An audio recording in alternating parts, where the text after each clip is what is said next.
மேஷ லக்னத்துக்கு வந்து லக்னாதிபதி வந்து 10ஆம் வீட்டில் தசமஸ்தானத்தில் கர்மஸ்தானத்தில் வந்திருக்கிறான்னு வச்சுக்கோங்க. அது அவருடைய உச்சி வீடு. ருச்சிக யோகம் பிரபலமாக செயல்படும். அதாவது 10ஆம் வீட்டில் பயங்கரமான ஒரு வலிமை பொருந்திய ஸ்தானம் அது. ஜீவனஸ்தானம்.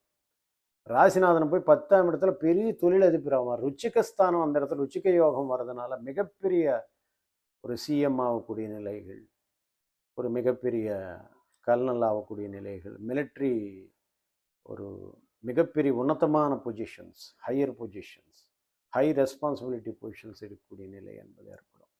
அதனால தான் டிஜிபி, ஐஜி இது போன்ற நிலைகள், போலீஸ் டிபார்ட்மெண்ட்டில், மிலிட்ரி டிபார்ட்மெண்ட்டில் கல்நல் இது போன்ற ஒரு மிகப்பெரிய மேஜர் போன்ற நிலைகளை கொடுக்கக்கூடிய நிலைகள், இதெல்லாம் வந்து அந்த ருச்சிக யோகம் கொடுக்கக்கூடியது.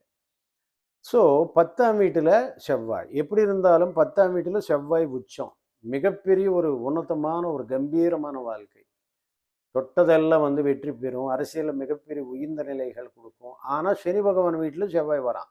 2 பாவக்கோள்கள், ஒன்று சனி வீட்டில் செவ்வாய் வர்றதுனால அந்த அரக்க குணம் எப்படியோ வந்துடும், அந்த பொல்லாத செயல்கள் வந்துடும் செவ்வாய். ஏன்னா செவ்வாய் இருக்கிறதுனால தான். ஸோ இங்கே என்னன்னா உடலாற்றல், மனத அதாவது மன ஆற்றலை விட உடல் ஆற்றல் வந்து அதிகமாக செயல்படும் செவ்வாய். ஸோ அந்த இடத்துல வர்றதுனால தான் ஒரு அரக்க குணத்தால் பல விளைவுகளை சந்திக்கக்கூடிய நிலைகள். இப்போ நம்ம ஹிஸ்ட்ரியில் பார்க்கும்போது நிறைய கிங்ஸ் எல்லாம் வந்து ரொம்ப ஒரு ஈவில் கிங்ஸாக நம்ம சொல்கிறது ஹிஸ்ட்ரி சொல்லுது இல்லையா, அவங்களுக்கு எல்லாம் அந்த பிளானட்டரி காம்பினேஷன்ஸ் கன்ஜங்ஷன்ஸ் இருக்கும்.